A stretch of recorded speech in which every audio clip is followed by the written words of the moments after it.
The online empathic target. You are an obvious target when you engage in online dating. Your profile acts as a beacon to us.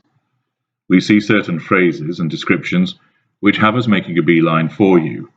You may as well strap a neon sign to your head stating empath, because you are sending a clear and distinct signal to us, and we will move in for the kill. Online dating websites are popular and growing. They have millions of members and billions of page views each day. There are plenty of people looking for love on the internet. Given the ease through which one can browse, select, and interact with a prospective date, it is little wonder that online dating sites are extensively used. The ability to avoid having to plunge into a gene pool of who knows what in bars and clubs and other predictable pickup joints means that firing up the laptop and tablet and settling back to see who is out there has become a major way of finding that other half. Cyberspace, of course, is a major hunting ground for our kind. From apps to social media, through messaging to the dating websites, the speed and reach of technology is a huge boon to the narcissist in our search for victims. Dating websites are no exception. It is there that we can sift through the prospective victims, assessing the target, and gauging whether an approach ought to be made. Begin the additional fact-finding about this individual and commence the seduction.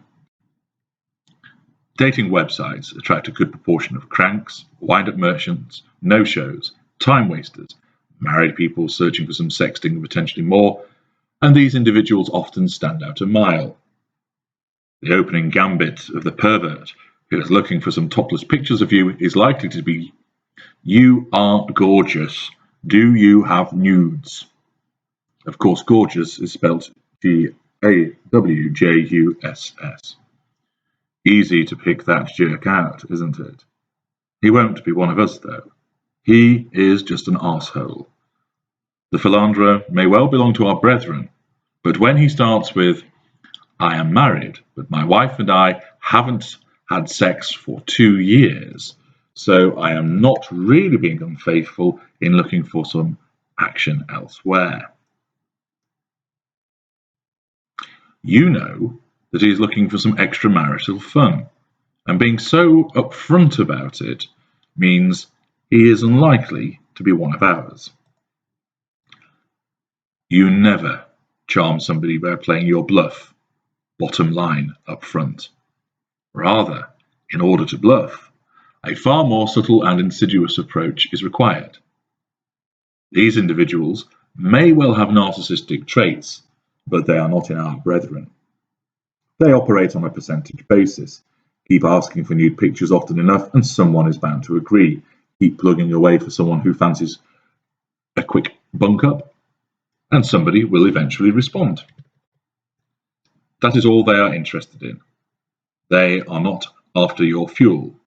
We are. So, what do we look for when we are scouring the digital directory of potential appliances? Naturally, the cadre of narcissist affects the class traits that the relevant narcissist looks for. Therefore, the somatic narcissist will be concentrating on those who look stunning, are gym bunnies, love travel and shopping and such like. The cerebral narcissist will be looking for those who enjoy literature, the arts, demonstrate a higher education, and so forth.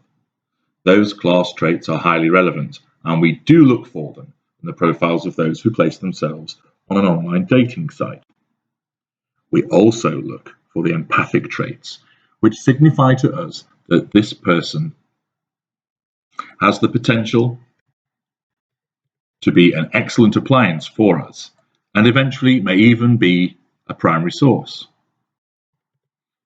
We scour for those who have the special traits as well, which amount to a bonus. Finally, we look for indicators which tell us that you are unlikely to put up much resistance. Combine all of these indicators, the class, the empathic and special traits, add in the knowledge that you are not going to be difficult to approach and engage with, and it all points towards a viable target for our attentions.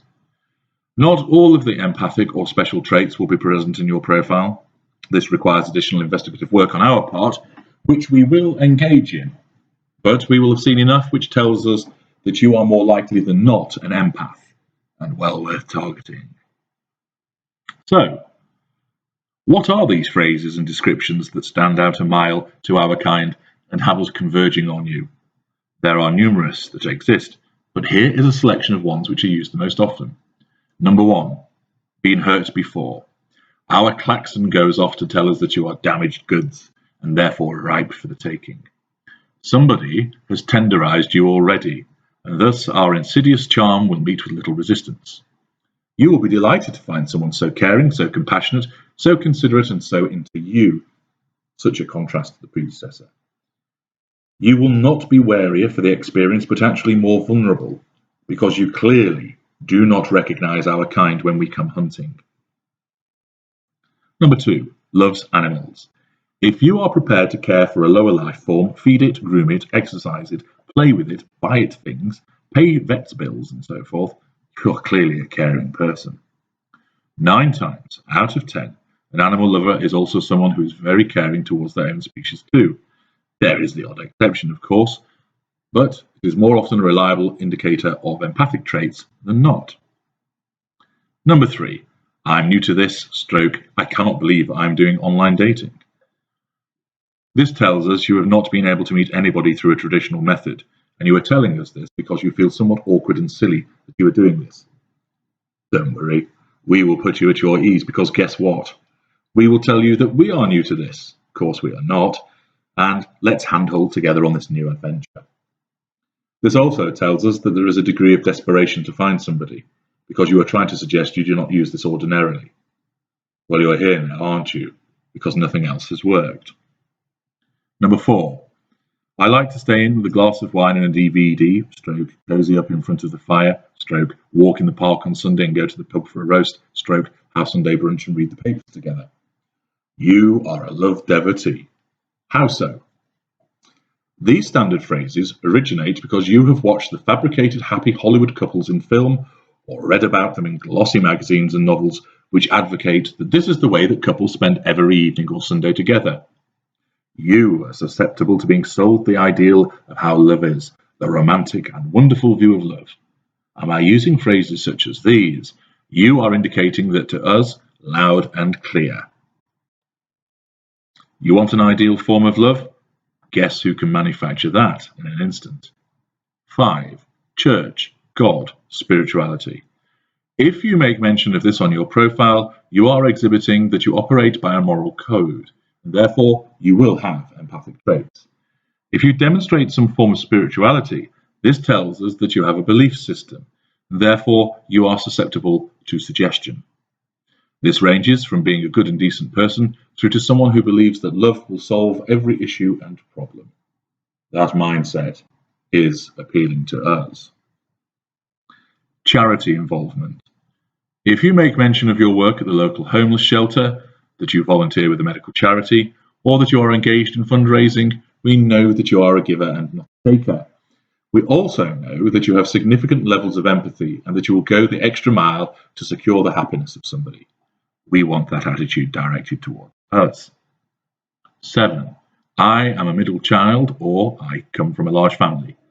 There is a good chance, therefore, you have not been afforded the attention you might otherwise have wanted, and thus we know that we can secure an easy win by lavishing on you plenty of the aforementioned attention. We also regard this as demonstrating that you are quite a stoic individual who has been used to just getting on with things, so that having somebody come along and help you and put you at the center of things will really gain your approval and appreciation. Number 9.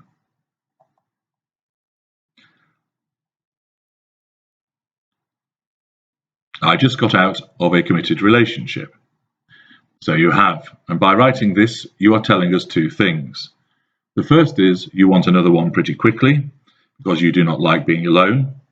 The second is that you have evidently been the one who has been dumped or cheated on.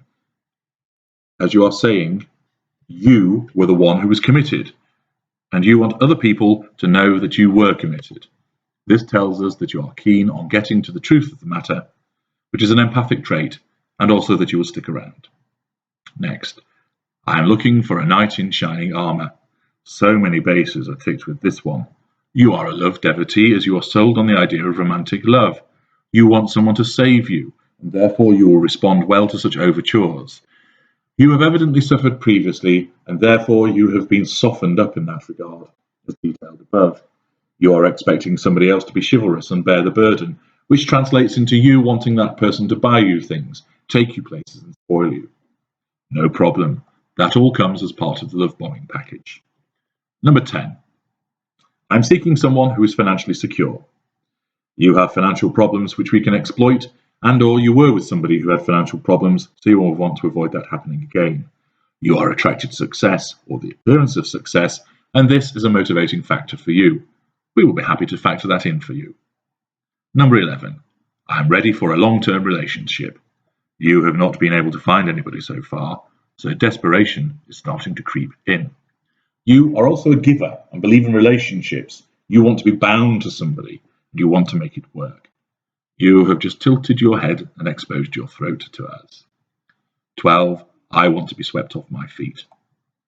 Another indication of being a love devotee who believes in excessive romanticism, and also a key indicator that our whirlwind approach to seduction will reap significant rewards and find favour with you.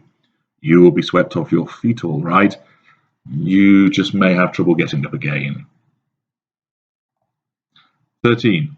I am tired of games. Again, another signal that you have suffered in the past, and therefore you are susceptible to manipulation. This offers us the chance to exhibit that we are honest, straightforward, and reliable to draw you in, and then we commence our manipulations of you with impunity. 14. Looking for the one.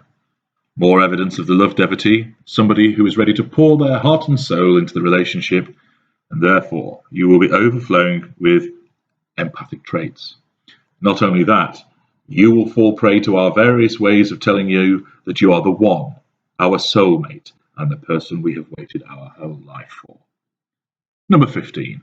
Mention of the caring professions. If you happen to explain you work in nursing, look after the elderly, you sign for the local deaf community and so forth, this lights up that you have empathic traits, and this especially appeals to the victim narcissist, who will be looking for his own personal carer. There are many more, and we look for a selection of these in somebody's written dating profile to confirm to us that you'll have the various traits we desire, and that your resistance to being seduced will be low. Is it now time for a rethink on what you have written?